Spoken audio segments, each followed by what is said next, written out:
Hola, buenas tardes. Daros la bienvenida a todos a este nuevo Jueves Enfermero.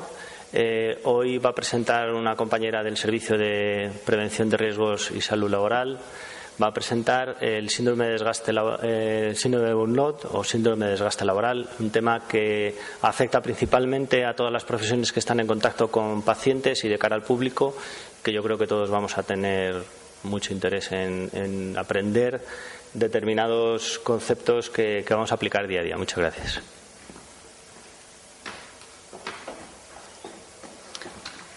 Buenos días. Bien, vamos a tratar un tema que todos habéis oído hablar de él, es el síndrome de desgaste laboral, también conocido como el síndrome de estar quemado o burnout. Es muy típico en todas las profesiones que están en contacto no solamente con pacientes, sino de cara al público. Esto no cambia. ¿Dónde cambia, Julián? Ah, ya, que va más lento. Bien, el síndrome de... Ya se le ha dado de bajar, pero lo que pasa es que tarda en... Vale. El síndrome de burnout entra dentro de los riesgos psicosociales. Habréis oído hablar de los riesgos físicos, los riesgos químicos, los riesgos biológicos. Bien, el burnout es un riesgo psicosocial. En las últimas décadas cada vez va siendo más conocido, se va incrementando mucho más el interés en los estudios por estos riesgos. Hay muchísimos trabajos de investigación, no solamente en nuestra profesión, sino en muchísimas profesiones. Y lo que sí tenemos que tener en cuenta la influencia negativa que tiene tanto para la salud de los trabajadores como también para las organizaciones o para las empresas. El 54% del absentismo en las empresas está relacionado de una manera directa o indirectamente con estos riesgos psicosociales y son los responsables del 60% de la accidentabilidad laboral. No es solamente el burnout, en general los psicosociales.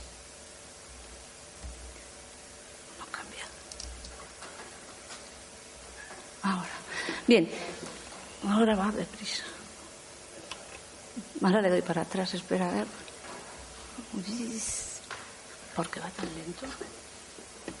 Le das a la flecha. Ahí, bien. En España, en los últimos 10 años es cuando más se ha hecho la investigación de estos riesgos psicosociales. En los últimos 10 años, las estadísticas nos dicen, estamos a la cabeza, el personal sanitario somos unos de los más afectados. En segundo lugar, el personal de enseñanzas medias y formación profesional. Esto, en los últimos 2 años, ha pegado un giro. El personal de docencia y de formación profesional y enseñanzas medias está por delante de nosotros. Después, a continuación, sigue el personal de banca, más afectados, trabajadores sociales, policías y, por último, los celadores. Es una figura que ha aparecido en los últimos años. Bien, vamos a dar una definición. Os he puesto una de viñeta donde se explica muy bien el síndrome del burnout y estar quemado.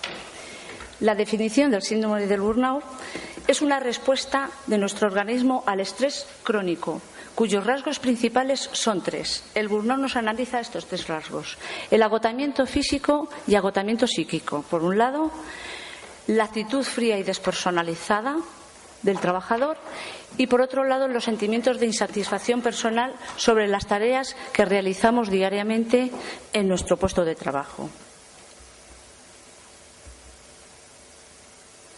¿Qué características tiene cada uno de ellos? El agotamiento físico-psíquico se manifiesta por una pérdida de energía, una pérdida de fatiga, una fatiga constante, y somos incapaces de realizar tareas que antes no nos costaban ningún trabajo y ahora nos cuesta muchísimo trabajo y no se realizan de una manera satisfactoria. Los sentimientos de insatisfacción laboral se manifiestan por dificultad para atender todas las exigencias laborales que nos requiere nuestro puesto de trabajo de una forma efectiva. Y se produce una disminución en el rendimiento y una pérdida también de la autoestima por parte del trabajador. Por último, la despersonalización. Provoca comportamientos también ya de frialdad, distanciamiento, incluso a veces puede llegar a la agresividad también hacia los usuarios o hacia los clientes, incluso también hacia los demás miembros del equipo. Esto hace que aumente el desinterés por el puesto de trabajo, por las tareas que se realiza, y produce un aislamiento también en el trabajador. Se va aislando cada vez más del grupo y cada vez más va perdiendo la autoestima y se va aislando del resto del grupo. Bien. Hay varios modelos de desarrollo, pero nos vamos a quedar con el último. Simplemente los voy a pasar un poquito deprisa. Todos los investigadores, bueno, pues cada uno ha tenido una teoría. Golubitsky, en el modo de desarrollo, primero opta porque aparece la despersonalización, seguida de una falta de realización en el trabajo y después un agotamiento emocional. Leiter y Marglas, el desarrollo lo enfocan desde, primero, un agotamiento emocional, una despersonalización y, por último, se comienza con una baja realización en el trabajo. Leiter y Ashford, según ellos, primero comenzaría un agotamiento emocional y al tiempo aparecería la despersonalización y la baja realización en el trabajo. Bien, yo y la mayoría de los investigadores del burnout nos quedamos con esta última. En un principio aparecería la baja realización en el trabajo, el agotamiento emocional, los dos a la vez, y por último, en un estado... Vale. Bien. Bueno, nos quedamos con la última, que por lo último aparecería la despersonalización. ¿Vale? ¿Qué factores de riesgos influyen de cara a que se desarrolle un burnout? El ambiente físico, los ambientes físicos, el tipo de servicio, las relaciones en la empresa, los tipos organizativos y burocráticos, los inherentes al rol, todos los relacionados con las tareas y con las exigencias de nuestros servicios y los personales. Bien, los tipos de unidad y servicio. Tenemos servicios que, lo que hemos dicho anteriormente, por las exigencias, por las nuevas tecnologías, como puede ser una UBI, unas urgencias, unidades de quemados, unidades de oncología, también por el tipo de paciente que tiene, son más proclives a sufrir burnout o estar quemados en un momento determinado. El tipo de cuidados también de los pacientes, cada vez tratamientos más complejos, equipos cada vez más sofisticados. Cada vez tenemos más exigencia de preparación también y de especialización y el sometimiento también del personal al riesgo y a la peligrosidad. En cuanto al ambiente físico, pues la iluminación, una iluminación inadecuada hace que la tarea resulte siempre mucho más difícil y aumenta el nivel de frustración y de tensión. El ruido también interfiere bastante en la actividad, sobre todo mental, y provoca fatiga, irritabilidad y dificultad en la concentración. La temperatura, pues efectivamente un exceso de calor puede producir somnolencia y al mismo tiempo condiciones de temperaturas bajas puede disminuir la destreza y empeorar la calidad del trabajo. En cuanto a los organizativos, influye la mala organización y mala distribución de las tareas en los trabajadores, el excesivo papeleo y trámite pues que a veces se puede tener en ciertos trabajos y los horarios sobrecargados. Trabajos temporales también pueden causar es otro factor. En cuanto a las relaciones, las malas relaciones con supervisores, con subordinados, con compañeros, la falta de comunicación entre compañeros y la falta de entendimiento o de cohesión del grupo, pues puede producir en ciertos trabajadores o en ciertas personas a la larga un aislamiento. Bien, el recibir órdenes contradictorias en los trabajos, la falta de información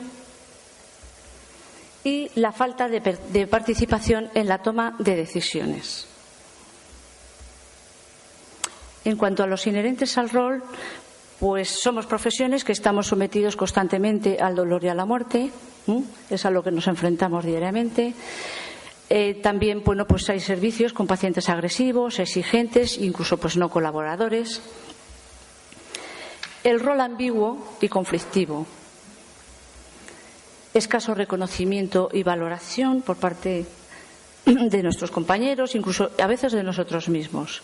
La promoción insuficiente y a veces también pues hay gente que es bajo salario. Y últimamente aparece una gran preocupación en los trabajadores, y es las grandes responsabilidades penales que podemos tener a la hora de ejercer nuestra profesión,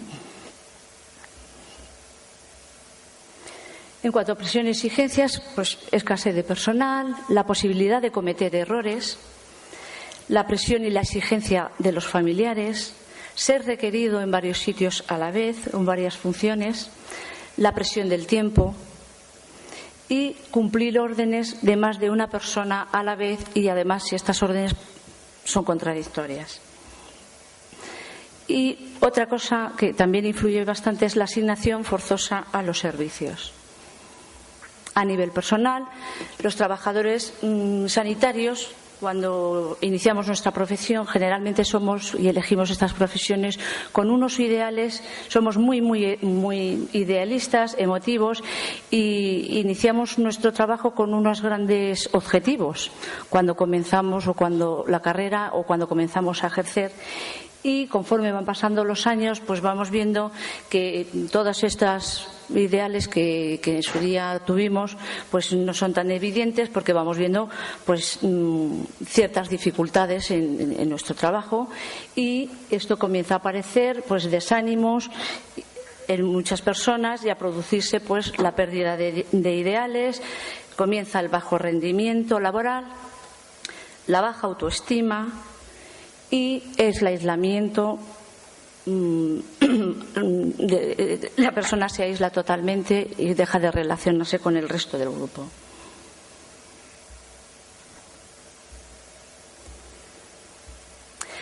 Hay consecuencias asociadas al síndrome de Burnout. Por un lado están los índices emocionales. Aparece un sentimiento de soledad, ansiedad, sentimientos de impotencia y sentimientos de omnipotencia. Hay unos índices actitudinales, que es no verbalizar, el cinismo, la apatía, la hostilidad y la suspicacia. Estos índices aparecen más cuando ya aparece la despersonalización. Los índices conductuales, a veces puede haber agresividad, el aislamiento de la persona o del trabajador, cambios bruscos de humor, comienza a sufrir unos cambios de humor muy y el enfado frecuente y la irritabilidad. Índices psicosomáticos, bien es verdad que en los psicosociales, bueno, pues cada uno, la somatización es inmensa. Hay gente que somatiza con dolores precordiales, palpitaciones, hipertensión, infecciones, alergias, dolores cervicales, de espalda, fatigas, úlceras, diarreas, jaquecas, insomnio. Cervicales y de espalda, hemos dicho que suponía un 54% del asentismo. A veces hay patología, pero muchas veces en las osteomusculares está muchas veces asociado a factores psicosociales. Bien, en resumen, las consecuencias para el individuo es alteraciones psicosomáticas y un deterioro totalmente de sus relaciones interpersonales. Primero en la empresa, comienzan en la empresa, y después comienzan ya también en su vida personal. Sigue avanzando. Y a nivel de la organización, pues también tiene sus consecuencias. La persona se propone, en muchos casos, el abandono de la organización, en la mayoría de los casos. El asentismo cada vez va aumentando más y es mayor en estas personas. Bien, y el deterioro de calidad, el de los servicios. Una persona que está quemada y que tiene síndrome de burnout, la calidad que puede aportar de cara a sus clientes es muy, muy deficiente. Hay unos diagnósticos diferenciales que se pueden confundir con burnout y que cuando suceden tendremos que saber perfectamente identificarlos. Bien, uno puede ser la falta de motivación. Hay gente que no está motivada, pero no tiene por qué sufrir burnout. No está motivado pues porque su trabajo le resulta aburrido, no le gusta, no tiene ninguna expectativa y no tiene ningún interés por su trabajo. Viene porque le pagan y ya está. Bien, la diferencia con el burnout perfectamente se puede confundir con el síndrome de estar quemado o burnout. Sucede exactamente igual, lo que pasa es que en burnout cursa con una sintomatología como que hemos hablado anteriormente. Ansiedad, sensaciones depresivas o enfermedades psicosomáticas. Siempre hay una somatización. El aburrimiento en burnout aparece con sintomatología, siempre con estados ansiosos y depresivos, y somatizando también con otras patologías. Y hay gente que su trabajo pues no le gusta, le aburre y no tiene ningún interés, ninguna gana de hacer su tarea, pero no le supone nada patológico el venir a trabajar. Viene, trabaja más, trabaja menos, pero no le supone ningún problema ni ninguna sintomatología. En el burnout sí. El cinismo, que se puede confundir muy bien con cuando una persona ya ha sufrido una despersonalización. Bien, hay personas, pues que por su forma de ser, pues son cínicos. ¿De acuerdo?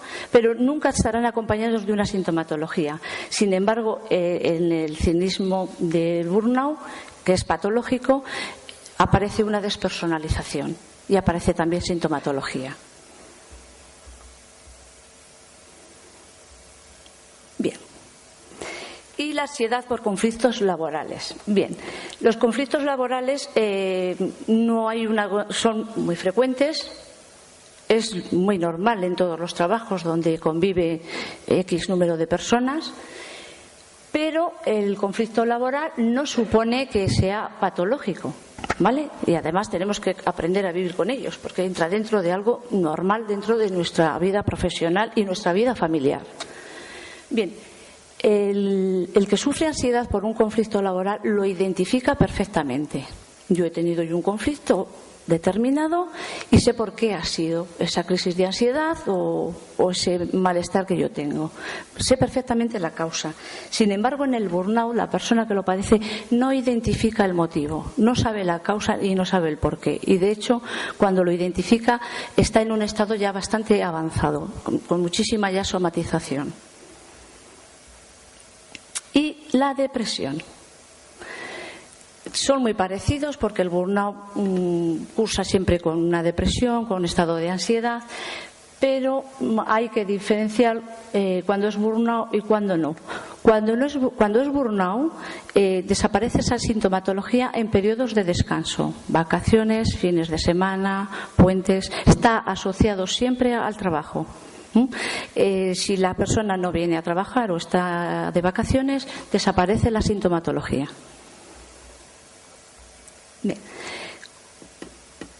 ¿Cómo podemos medir el burnout? Se ha avanzado bastante y se comenzó a investigar en el año 76, pero Marlaska Burnout Inventory es la escala que nos mide el burnout. Han intentado valorarlo de muy forma objetiva, es mesurable y además es comparable. Es una escala que se instaló en el año 1986, la ha utilizado constantemente, se está analizando en todas las profesiones. Elaboró este cuestionario Cristina Marlaska y es medible y además es muy fácil de medir. El cuestionario es muy sencillo, consta de 22 ítems, ¿vale?, en escala tipo Likert, y te permite puntuar el grado de burnout de cada individuo y la prevalencia en la institución en cada institución del burnout.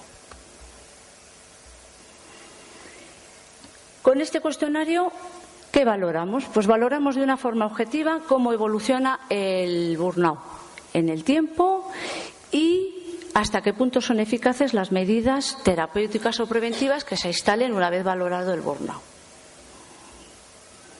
Bien, lo que más nos interesa para no llegar al síndrome de estar quemado es cómo prevenirlo.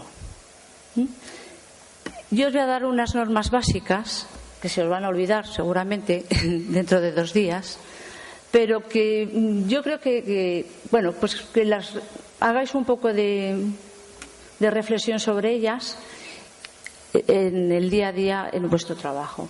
Lo primero, ser asertivo. Ahora miraremos y lo definiremos. El manejo eficaz del tiempo. A veces el tiempo en las tareas depende de nosotros y quien tenemos que manejar el tiempo somos nosotros en cada tarea y en nuestro trabajo. Olvidar los problemas laborales siempre que acabe la jornada laboral. Marcarnos siempre objetivos reales y no objetivos que no sepamos que vamos a alcanzar, porque lo único que nos va a llevar es a sentirnos fracasados. Entonces, comenzar siempre por los objetivos más pequeños, que una vez alcanzados nos va a producir muchísima satisfacción y nos va a levantar muchísimo la autoestima, y no marcarnos metas inalcanzables que lo único que nos va a hacer, si no las alcanzamos, es frustrarnos. ¿De acuerdo? Aumentar y conservar las amistades en el trabajo. No creerse indispensable. Solicitar ayuda cuando la necesitemos en el trabajo. Nadie es indispensable y nunca sabemos todo. ¿De acuerdo? Y cuando tengamos un trabajo excesivo o estemos sobrecargados, solicitar ayuda al compañero. O cuando veamos que no estamos preparados para ese trabajo, siempre habrá alguien que nos ayude.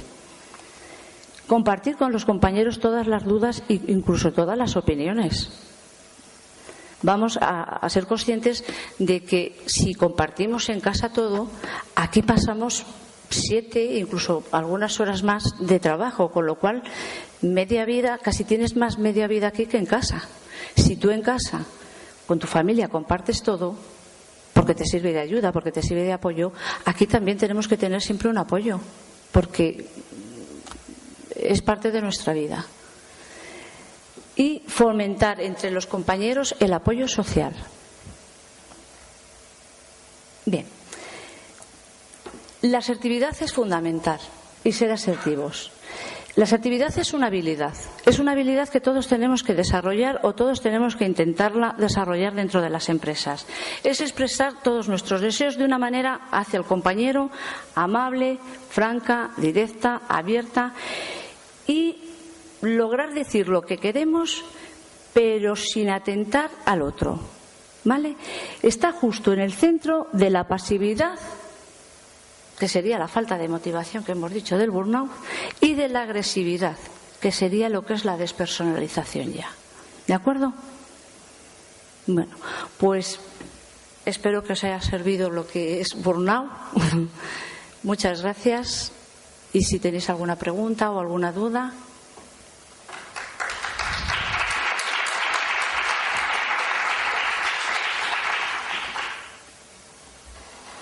¿Tenéis alguna pregunta?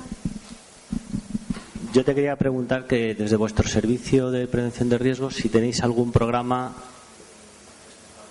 de manera prevalente o actuáis ya cuando... Desde el servicio de prevención, lo único que se ha hecho y lo que a lo largo de todos estos años es dar los riesgos psicosociales, y dentro de ellos es formación. Sí que el servicio ahora, como sabéis que nos hemos extendido a Castilla-La Mancha, ahora ya somos Junta también, pues el burnout sí que está evaluado y es una de las evaluaciones que se contempla en los profesores de educación y ciencia, y entonces esos profesores, como sus técnicos lo tienen contemplado y evaluado el burnout como tal, tenemos datos suficientes para hacer una evaluación de ellos y saber que burnout ahora mismo no, pero estamos en ello, van a tener esos profesores. Pero ahora mismo lo que son el burnout no se ha analizado como riesgo aquí. Vamos, que no ha habido una evaluación de riesgos de psicosocial. Gracias. ¿Alguna pregunta? Lo único que hay es...